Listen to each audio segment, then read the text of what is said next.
Olá pessoal, tudo bem? Sejam todos muito bem-vindos a mais uma leitura do nosso livrinho abençoado, Pai Perdoa-lhes. O assunto de hoje é um pouco interessante, fala recados maledicentes. Aqui nessa leitura, o nosso irmão espiritual está chamando a atenção para a gente observar aquelas pessoas que vêm trazer recados com uma pitada negativa. Sabe? Por exemplo, quando a pessoa fala, olha, fulano mandou te avisar tal coisa, mas eu acho que na realidade não é bem isso. Ou seja, colocam a opinião delas nos recados que chegam até nós. E essas opiniões estão sempre eivadas de maledicência, de vontade de ver a briga, de ver o desentendimento. Então, o nosso amigo espiritual está chamando a atenção para a gente para o seguinte: toda vez que nós recebermos um recado, que nós tenhamos a capacidade de abstrair os sentimentos ao redor dele para pegarmos tão simplesmente o que for realmente útil. Por quê? Porque infelizmente nós humanos ainda temos a dificuldade. Sabe aquela história? Quem conta um conto aumenta um ponto?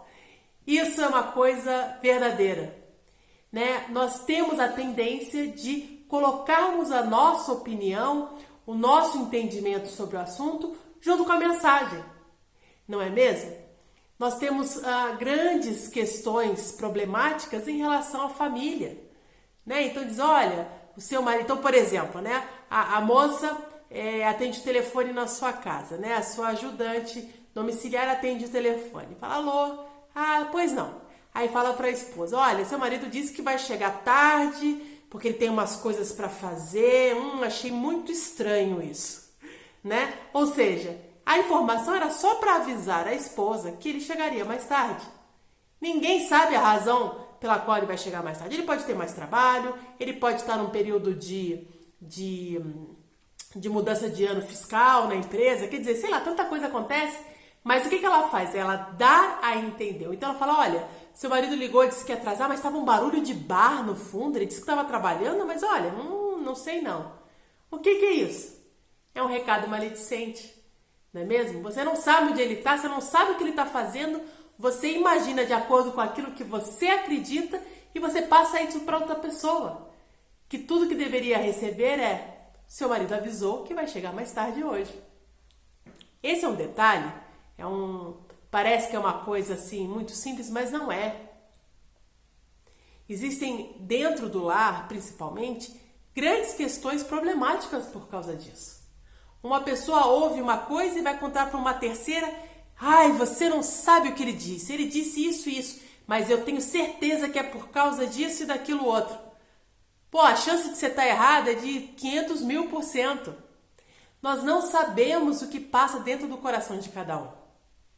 Então, nós não devemos ser essa pessoa, que a cada conto aumenta um ponto. Então, que nós possamos dar os recados de forma equilibrada.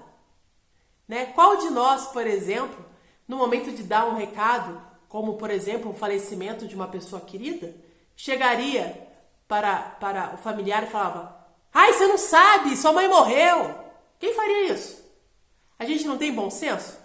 Fala, olha, aconteceu uma coisa, realmente há um problema, A sua mãe estava internada, infelizmente foi feito tudo, mas ela não resistiu.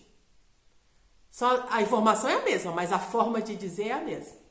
Se nós usamos o bom senso para dar informações como essa, por que a gente não usa o bom senso para dar outras informações como o seu marido chegará mais tarde hoje, pediu para te avisar. Ponto!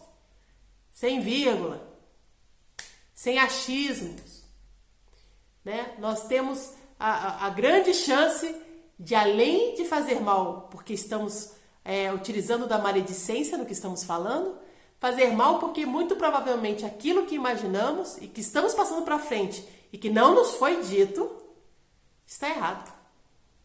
E nisso a gente coloca, de repente, uma esposa dentro de casa, com a orelha levantada, ah, meu Deus, será que a moça tem razão? Será que ele está me enganando?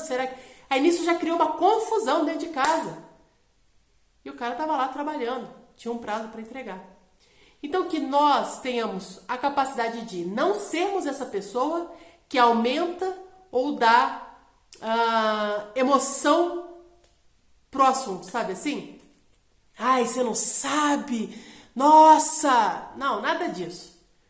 Recados são para serem dados de uma forma tranquila, sem emoção. E a segunda coisa é que nós percebamos, tenhamos a capacidade de perceber quando o recado chega pra gente eivado de maledicência. Que nós não tenhamos a capacidade de perceber que nós não devemos dar corda a essas atitudes. Porque a pessoa que quer nos desestabilizar, ela quer de propósito. Então, você imagine nesse exemplo que eu dei, exemplo bem simples, mas que eu dei. Então a moça chega e fala, olha, seu marido disse que vai chegar mais tarde. Dona, você não sabe, seu marido ligou, disse que vai chegar mais tarde, mas eu ouvi uns barulhos de bar, parecia que ele estava num bar, mas ele disse que estava trabalhando, mas pediu para avisar. Ou seja, cheio de maledicência, né? Mas que essa mulher, ao receber essa informação, dissesse, ok, obrigado. Quer dizer, cortou a maledicência pela raiz. Mas o que acontece com a maior parte de nós? A gente fala, ai, que barulho que você ouviu? O que que era? Será que era um bar mesmo? Ai, vou ligar pra ele pra ver onde ele tá. Por que ele falou com você e não falou comigo? Quer dizer, traz um monte de energia, de sentimento negativo pra dentro de casa por maledicência. Então, que nós não sejamos a pessoa que conta um ponto e aumenta, né, que conta um conto e aumenta um ponto, e que nós sejamos a pessoa que para a maledicência. Então, quando esses recados chegarem pra gente cheio dessa energia estranha, dessa percepção estranha, dessa energia que não condiz, que a gente diga, é essa a informação, obrigado. E corta logo mal pela raiz. Não alimenta, porque tudo que a gente alimenta cresce. E às vezes cresce de uma forma que por causa de uma informação muito simples, a gente tem um problema muito sério. Tá bom? Um abraço para todos vocês. Até a próxima.